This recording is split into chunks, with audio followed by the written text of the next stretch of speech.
प्रवक्ता स्क्रीनिंग भर्ती परीक्षा एवं अन्य शिक्षक भर्ती परीक्षाओं से संबंधित आप सभी अभ्यर्थियों को मेरा सादर नमस्कार। आज के इस लेक्चर में मैं आप लोगों के लिए लेकर के आया हूं शिक्षण विधियों से संबंधित महत्वपूर्ण एमसीक्यूज, मल्टीपल चॉइस क्वेश्चंस, बहुविकल्पी प्रश्न का पार्ट 2। इसके प्रथम पार्ट में हम क्वेश्चन नंबर 1 से 30 तक डिस्कस कर चुके हैं। आज के इस लेक्चर में जो भी प्रश्न यहाँ पे लिए गए हैं, ये सभी प्रश्न हम कुल 25 प्रश्न यहाँ पे सॉल्व करेंगे। ये सारे ही प्रश्न किसी न किसी कॉम्पिटिटिव एग्जाम में जो पूछे गए हैं उन्हीं प्रश्नों का संकलन मैंने यहाँ पे किया हुआ है। तो हर एक प्रश्न का आप पहले स्वयं से आंसर देने की कोशिश करें और अपना स्वयं का आकलन भी करें। तो ये सारे ही प्रश्न विगत वर्षों में शिक्षक भर्ती परीक्षा से संबंधित एग्जाम्स में और साथ में TET exams and CTET exam में भी पूछे गए हैं। अलग अलग परीक्षाओं में सभी प्रश्न इंपॉर्टेंट हैं। तो आइए सर, वीडियो को पॉज करके पहले आप क्वेश्चन का सही आंसर देने का स्वयं प्रयास करेंगे।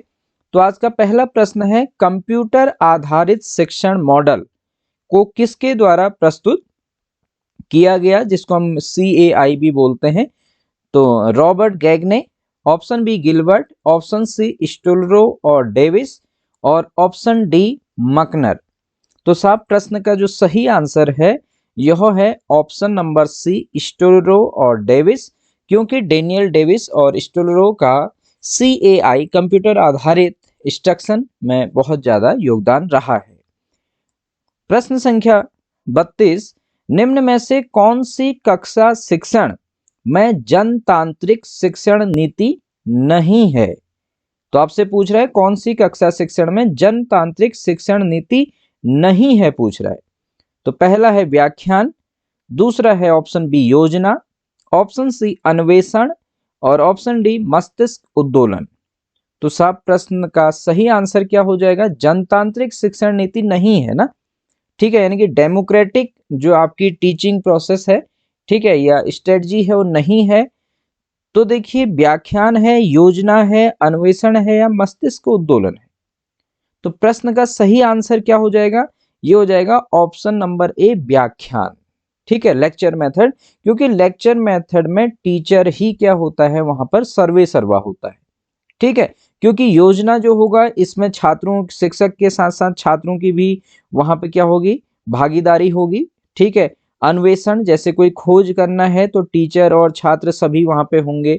जनतांत्रिक मेथड है, मस्तिष्क उद्दोलन भी यही है, क्योंकि यहाँ पे सोचने और विचार करने से रिलेटेड वहां पे जो घटनाएं होंगी, जो शिक्षण पद्धति होगी, उसको अपनाया जाता है।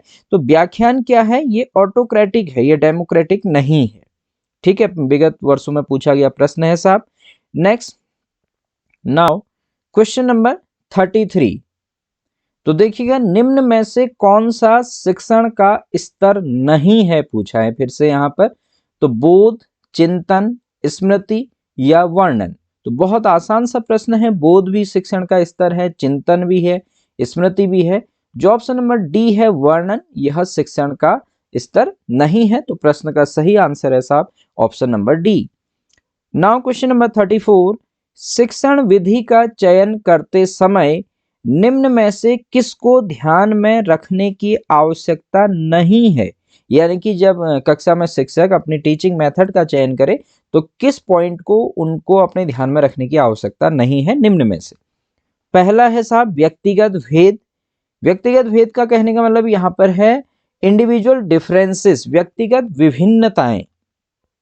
दूसरा है अभिभावक की पृष्ठभूमि, ऑप्शन सी विषय की विशिष्ट प्रकृति और ऑप्शन डी विद्यार्थियों का मानसिक स्तर। तो यहाँ पे प्रश्न का सही आंसर क्या होगा, देखिए सर, अगर आप क्लास में टीचिंग करें तो व्यक्तिगत विभिन्नताओं को आपको ध्यान रखना पड़ेगा अपनी टीचिंग मेथड का सिलेक्शन करने के लिए। विषय की विशिष्ट प्रकृति के अनुसार भी आपको टीचिंग मेथड का सिलेक्शन करना चाहिए, विद्यार्थियों का मानसिक स्तर के बेस पे। लेकिन अपने टीचिंग मेथड का सिलेक्शन करते समय इसका कोई रोल नहीं है कि अभिभावक की पृष्ठभूमि, यानी कि कोई अच्छे परिवार से भी हो, और कोई बच्चा ऐसा भी हो सकता है जिसके अभिभावकों की आर्थिक स्थिति सही नहीं हो, या उनका आर्थिक, राजनीतिक, धार्मिक स्तर, इस पर जाने की जरूरत नहीं है, इसको अपने माइंड में रखने की जरूरत नहीं है एक शिक्षक को शिक्षण विधि का चयन करते समय। ठीक है, तो बहुत आसान सा प्रश्न था, लेकिन कभी कभी हम कंफ्यूज भी हो जाते हैं, इसलिए प्रैक्टिस बहुत जरूरी है। नाउ क्वेश्चन नंबर 35, सूचना को छोटे छोटे भागों में बांटकर अंश तथा पूर्ण में संबंध स्थापित करने की योग्यता डैश डैश है। तो क्या है? विश्लेषण करना, स्मरण रखना, प्रयोग करना या बोध। तो आप सभी लोगों ने इतनी अच्छी तैयारी की है कि आप आसानी से इसका आंसर बता देंगे। 35 का ए, विश्लेषण करना। प्रश्न आपको इजी लग रहे हो, लेकिन प्रश्न सभी वो हैं जो एग्जाम में पूछे गए हैं पहले। ठीक है, आप अपना स्कोर भी देखिए कि 25 में से कितने मार्क्स आपके आ रहे हैं। नेक्स्ट प्रश्न देखिएगा साहब, आगमन विधि किस शिक्षण सूत्र पर आधारित है? इसमें हमने शायद पिछले उसमें क्वेश्चन डिस्कस किया, हाँ वही मैं कहूँ 35 तक हमने डिस्कस करे थे। क्वेश्चन नंबर 36, इससे पहले, शिक्षण का सत्तावादी स्तर है शिक्षक केंद्रित, अनुभव केंद्रित, प्रधानाध्यापक केंद्रित या छात्र केंद्रित? देखिए पूछा है शिक्षण का सत्तावादी स्तर है, यानी कि शिक्षक केंद्रित है, अनुभव केंद्रित है, प्रधानाध्यापक केंद्रित है या छात्र केंद्रित है। लोक सेवा आयोग इस प्रकार के प्रश्न पूछता है, उत्तराखंड लोक सेवा आयोग। तो प्रश्न का सही आंसर आप क्या टिक करेंगे? शिक्षण का सत्तावादी स्तर होता है साहब शिक्षक केंद्रित। ठीक है, यानी कि टीचर सेंटर्ड। ठीक, इसके बाद से नेक्स्ट प्रश्न है, आगमन विधि किस शिक्षण सूत्र पर आधारित है? क्वेश्चन नंबर 37, आगमन विधि किस शिक्षण सूत्र पर आधारित है? पहला है प्रत्यक्ष से प्रमाण की ओर, ऑप्शन बी स्थूल से सूक्ष्म की ओर, ऑप्शन सी विशिष्ट से सामान्य की ओर और ऑप्शन डी इनमें से सभी। तो जब हमने अपने डिटेल लेक्चर में शिक्षण विधि को डिस्कस किया था, तो आप उसका रिवीजन करिए उन नोट्स का। तो आगमन विधि साहब प्रत्यक्ष से प्रमाण की ओर भी होती है, स्थूल से सूक्ष्म की ओर भी होती है, यानी कि इसका भी उसमें समावेश होता है, विशिष्ट से सामान्य की ओर भी, अर्थात प्रश्न का सही आंसर है इनमें से सभी। नेक्स्ट क्वेश्चन नंबर 38, नियम से उदाहरण की ओर किस शिक्षण विधि से संबंधित है? पहला है साहब आगमन विधि, ऑप्शन बी निगमन विधि, ऑप्शन सी विश्लेषण विधि और ऑप्शन डी संश्लेषण विधि। यदि आपकी तैयारी अच्छी चल रही है तो आपको इतना तो दिमाग में जरूर आ गया होगा कि नियम से उदाहरण एक विधि में होता है, एक में उदाहरण देकर नियम बनाए जाते हैं। आगमन और निगमन दोनों ये होते हैं, लेकिन यहाँ पर तो ऑप्शन सी और ऑप्शन डी विश्लेषण संश्लेषण में तो ऐसा होता नहीं है। अब नियम से उदाहरण की ओर आगमन था या निगमन होता है। ठीक है, तो नियम जहां पर पहले बताए जाते हैं साहब, फिर उस नियम के बेस पर उदाहरण दिए जाते हैं, यानी कि थ्योरी के बेस पे एग्जाम्पल्स दिए जाते हैं, वह विधि क्या होती है? निगमन विधि होती है। पहले ही आपको कोई फॉर्मूला बता दिया जाएगा, फिर उसके बेस पे एग्जाम्पल देंगे। जैसे हम कहते हैं हमने न्यूटन का द्वितीय नियम बता दिया, ठीक है, Newton laws of motion, second law of motion, third law of motion हमने बताया, फिर उसके बेस पे हम एग्जाम्पल दे रहे हैं। निगमन विधि, आगमन विधि में पहले एग्जाम्पल दिए जाएंगे, उसके बाद से नियम सेट किए जाएंगे। तो यहाँ पे प्रश्न का जो सही आंसर है यह है साहब निगमन विधि। शिक्षा क्वेश्चन नंबर, इसके बाद से प्रीवियस में हमने क्वेश्चन 38 के बाद से अभी हमारे पास और क्वेश्चन है। क्वेश्चन नंबर 39 देखिएगा, सामान्य से विशेष की तर्क की प्रक्रिया निम्नलिखित में से कौन सी पद्धति में है? सामान्य से विशेष की तर्क प्रक्रिया निम्नलिखित में से कौन सी विधि में है? आगमनात्मक, निगमनात्मक, उपर्युक्त दोनों या उपर्युक्त में से कोई नहीं? तो इसका साहब यहाँ पे करेक्ट आंसर क्या हो जाएगा? सामान्य से विशेष ये होता है आपका निगमनात्मक विधि में। हमने जो अपने नोट्स बनाए थे वहां पे सब लिखा हुआ था, डिटेल नोट्स, आपने वो वीडियो देखे होंगे। जिन्होंने वो नहीं देखे हैं तो उसको भी देख लीजिएगा, प्लेलिस्ट में अलग से मेंशन है शिक्षण विधियां।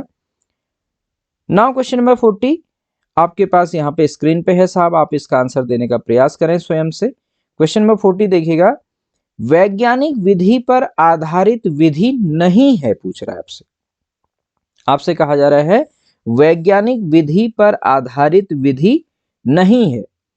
पहला है निगमन विधि, बी है आगमन विधि, सी है प्रोजेक्ट विधि और डी है संश्लेषण विधि। तो वैज्ञानिक विधि पर आधारित विधि नहीं है, इनमें से कौन सी नहीं है?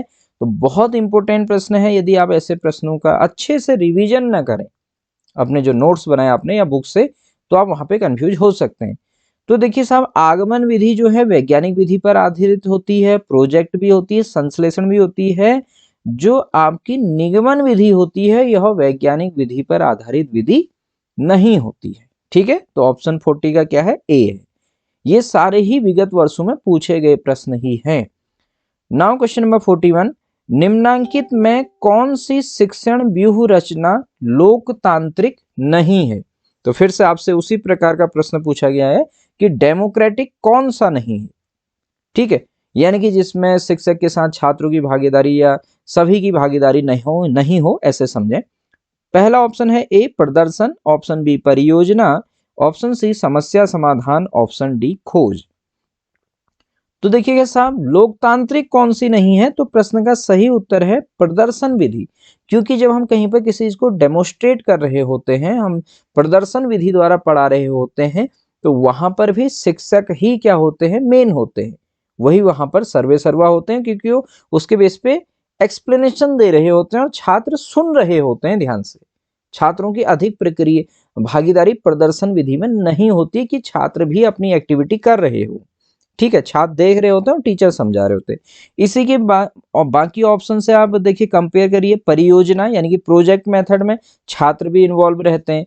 समस्या का समाधान खोजना है तो छात्रों के साथ डिस्कशन होता है, छात्र भी अपने क्या रखते हैं उसमें?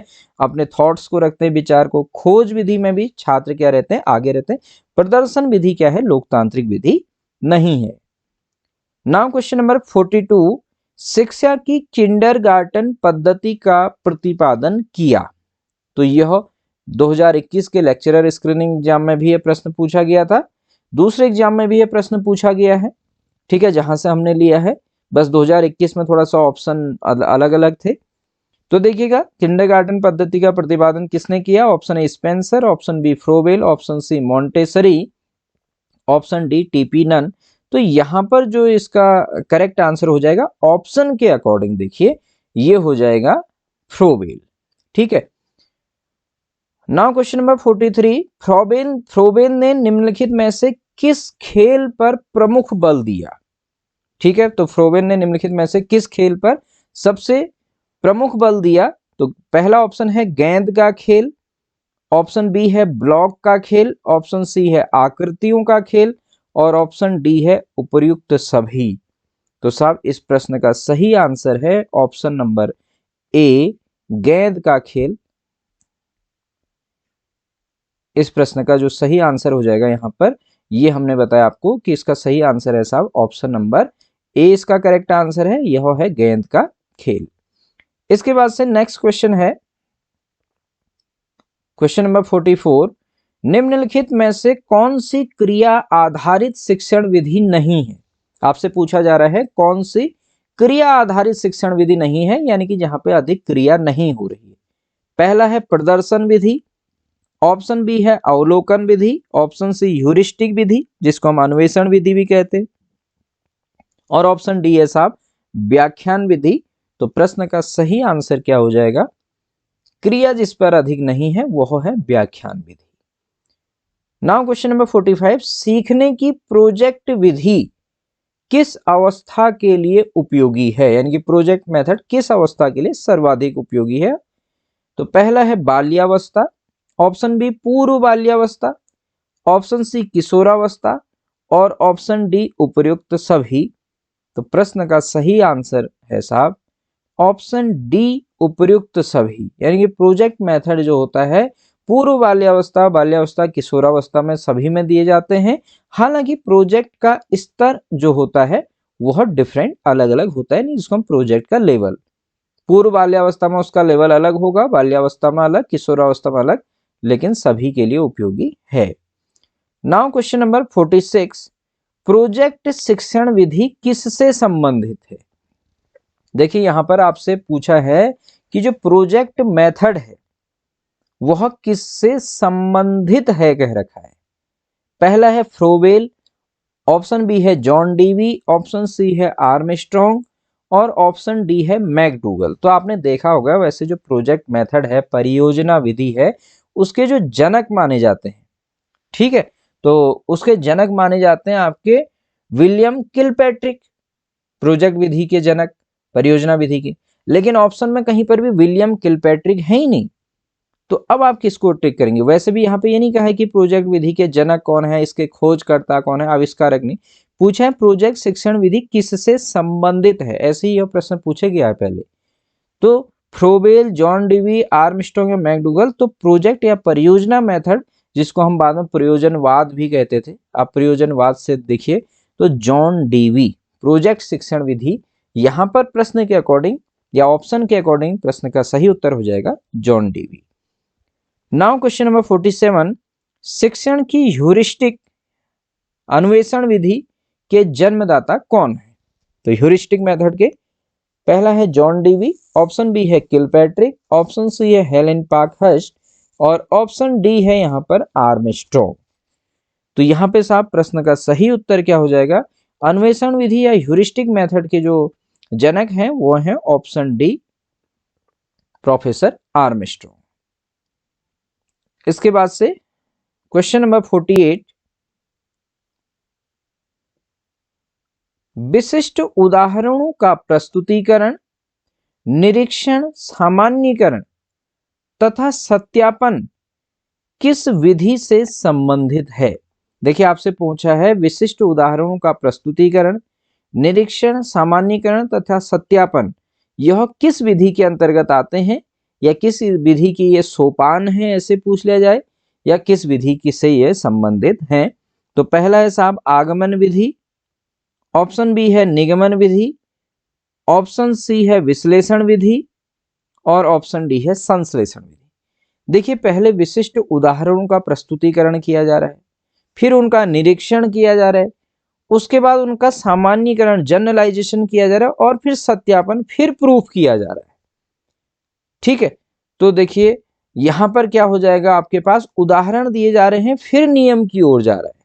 तो उदाहरण से नियम की ओर अगर हम बात करें तो ये कौन सा हो जाएगा साहब? इसका ऑप्शन नंबर ए हो जाएगा आगमन विधि। नाउ क्वेश्चन नंबर 49, देखिए बहुत इंपॉर्टेंट प्रश्न है, पूछा गया है पहले भी। योजना विधि या परियोजना विधि हम कहें, प्रोजेक्ट मेथड, योजना विधि के मुख्य सोपान है, यानी कि क्या इसके स्टेप है?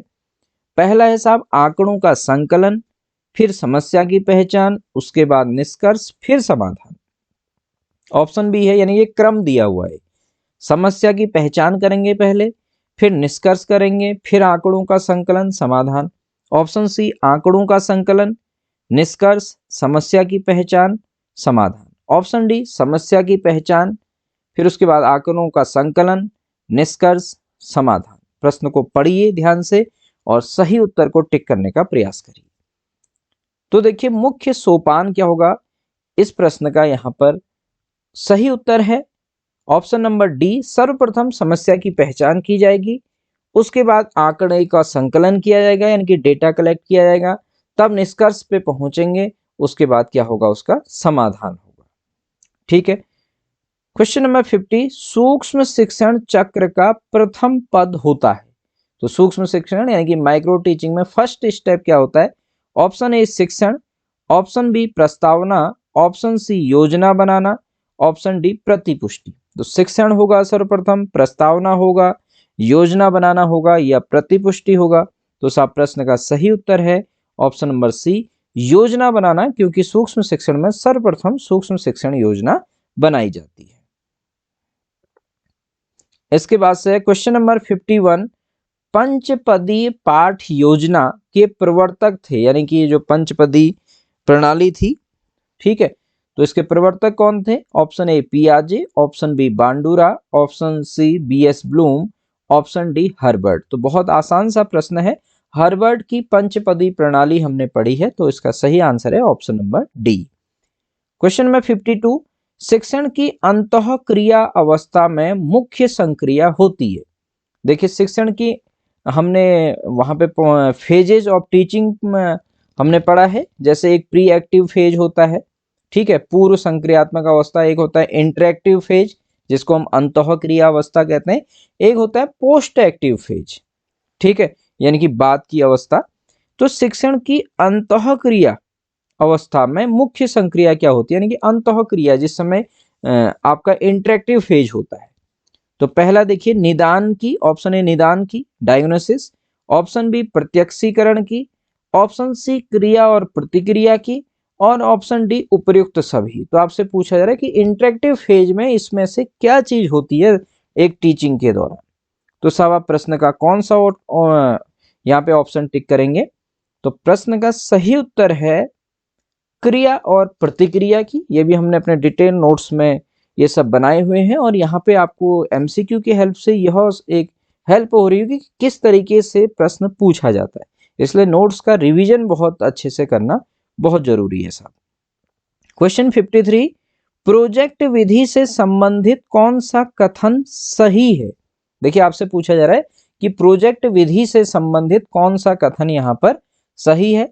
पहला है ऑप्शन ए अनुभव द्वारा सीखना, ऑप्शन बी समस्या समाधान होता है इसमें, ऑप्शन सी शिक्षक एक सुविधादाता के रूप में होते हैं, और ऑप्शन डी है उपरोक्त सभी। तो बहुत इंपॉर्टेंट प्रश्न है परीक्षा की दृष्टि से। तो प्रोजेक्ट विधि में देखिए अनुभव द्वारा भी छात्र सीखते हैं, समस्या का समाधान भी होता है, शिक्षक एक सुविधादाता यानी कि एक गाइडेंस वहां पे प्रोवाइड करते हैं। तो इसका मतलब प्रश्न का सही उत्तर है साहब ऑप्शन नंबर डी उपरोक्त सभी। इसके बाद से देखिएगा क्वेश्चन नंबर 54, इनमें से कौन सूक्ष्म शिक्षण की विचारधारा से संबंधित नहीं है। देखिए पूछा जा रहा है कि सूक्ष्म शिक्षण की विचारधारा से कौन संबंधित नहीं है। ऑप्शन ए है रॉबर्ट बुश, ऑप्शन बी है डेविड ह्यूम, ऑप्शन सी है DW एलन, और ऑप्शन डी है एचिसन। देखिए परीक्षा का मैंने यह प्रश्न इसलिए लिया है और यह प्रश्न पूछा भी गया है, सारे प्रश्न वही है, मैं आपसे बार बार कह रहा हूँ जो परीक्षा में पूछे गए हैं। कभी कभी परीक्षा हॉल में जिसे हम एग्जाम प्रेशर कहें या थोड़ा सा अपना केयरलेस वहां पर जो हो ही जाती है, हर किसी से सिली मिस्टेक हो जाती है, लेकिन हमको परीक्षा हॉल में एक्यूरेसी को रखने के लिए ऐसी सिली मिस्टेक से बचना होता है। वह क्या हो सकती है, देखिए कितनी बार मान लीजिए आप अभी एग्जाम हॉल में बैठे हैं तो हम बहुत सारे प्रश्न हमको करने का एक प्रेशर रहता है एक लिमिटेड समय में। तो हम जैसे देखेंगे इनमें से कौन सूक्ष्म शिक्षण की विचारधारा से, सूक्ष्म शिक्षण हम पढ़ेंगे, नीचे हमको ऑप्शन दिख जाएगा DW एलन। हम पूरे प्रश्न को सही से नहीं पढ़ पाते हैं कि आगे संबंधित नहीं है लिखा है, सूक्ष्म शिक्षण पे नजर पड़ती है क्यों, तो जो हमने पढ़ा होता है नीचे DW एलन हम उस पर टिक करके आ जाएंगे और हमारा प्रश्न गलत हो जाएगा। क्योंकि जब हम प्रश्न को ध्यान से पढ़ते हैं इनमें से कौन सूक्ष्म शिक्षण की विचारधारा से संबंधित नहीं है, फिर हम एग्जाम हॉल के बाहर आके कहते हैं ओहो सिट इसमें तो नहीं है पूछा था। ये गलतियां हर किसी से हो जाती हैं, लेकिन इतना ज्यादा कंपटीशन है आज की डेट में कि हमको प्रश्न को 2 बार जरूर पढ़ना है और ध्यान से पढ़ना है, सिली मिस्टेक्स नहीं करनी है। तो यहाँ पे साहब प्रश्न का सही उत्तर क्या होगा, देखिए तो कौन संबंधित नहीं है। पहले हम बात करते हैं कौन कौन संबंधित है। सबसे पहले देखें तो DW एलन जो ऑप्शन सी है इनको सूक्ष्म शिक्षण विधि का जनक कहा जाता है। रॉबर्ट बुश इनका भी सूक्ष्म शिक्षण विधि में बहुत योगदान है, और एचिसन इन तीनों का सूक्ष्म शिक्षण विधि में बहुत अधिक योगदान है। रॉबर्ट बुश साहब का, DW एलन का और एचिसन का, इन तीनों ने ही मिलकर के सूक्ष्म शिक्षण की अवधारणा को दिया था। जनक मेनली DW एलन को कहा जाता है, लेकिन योगदान तीनों का था, रॉबर्ट बुश, DW एलन और एचिसन। तो यहाँ पर कौन संबंधित नहीं है, तो प्रश्न का सही उत्तर हो जाएगा डेविड ह्यूम। यदि आपसे पूछा जाता है कि सूक्ष्म शिक्षण विधि के जनक कौन माने जाते हैं तो DW एलन को ही कहा जाता है, ध्यान में रखेंगे, ठीक है। अब देखिएगा क्वेश्चन नंबर 55 और आज का अंतिम प्रश्न साहब, अल्पवयस्क बच्चों के अधिगम प्रक्रम में अभिभावकों की भूमिका होनी चाहिए। देखिए आपसे क्या करे, अल्पवयस्क, पूरा वयस्क नहीं, अल्पवयस्क बच्चों के अधिगम प्रक्रम में यानी कि उनके लर्निंग आपके सीक्वेंस में अभिभावकों की भूमिका कैसी होनी चाहिए। पहला ऑप्शन है निषेधात्मक, ये तो कभी नहीं होनी चाहिए। ऑप्शन बी अग्र सक्रिय, ऑप्शन सी संवेदनात्मक, ऑप्शन इसको हम यहाँ पे डी कह देंगे उदासीन, तो देखिए निषेधात्मक भी नहीं होनी चाहिए और उदासीन भी नहीं होनी चाहिए, ये दो तो सीधे ही कट हो जाते हैं। अब बचता है एक अग्र सक्रिय और एक संवेदनात्मक। और प्रश्न पूछ रहा है अल्पवयस्क बच्चों के अधिगम प्रक्रम में, जहां बच्चों के लर्निंग की बात अगर आए तो वहां पर अभिभावकों की भूमिका होनी चाहिए साहब अग्र सक्रिय। तो प्रश्न का क्या हो जाएगा, सही आंसर हो जाएगा आपका ऑप्शन नंबर बी, अग्र सक्रिय। तो साहब आज के इस लेक्चर के माध्यम से हमने यहाँ पे प्रयास किया है आप लोगों के लिए ये एमसीक्यू को यहाँ पे डिस्कस करने का। तो यदि आपको ये एमसीक्यूज यहाँ पे अपनी तैयारी के लिए इनसे हेल्प हो रही है तो आप अपनी प्रतिक्रिया जरूर दें कमेंट बॉक्स में। और यदि आपको हमारा लेक्चर पसंद आया तो आप वीडियो को जरूर लाइक करें, लाइक करना ना भूलें, चैनल को सब्सक्राइब कीजिएगा और शेयर कीजिएगा। आज के इस लेक्चर में इतना ही, मिलेंगे फिर से कुछ अलग स्क्रीनिंग परीक्षा से संबंधित कुछ अलग एमसीक्यूज के साथ। तो आप सभी ने हमको सुना, इसके लिए आप सभी का बहुत बहुत धन्यवाद।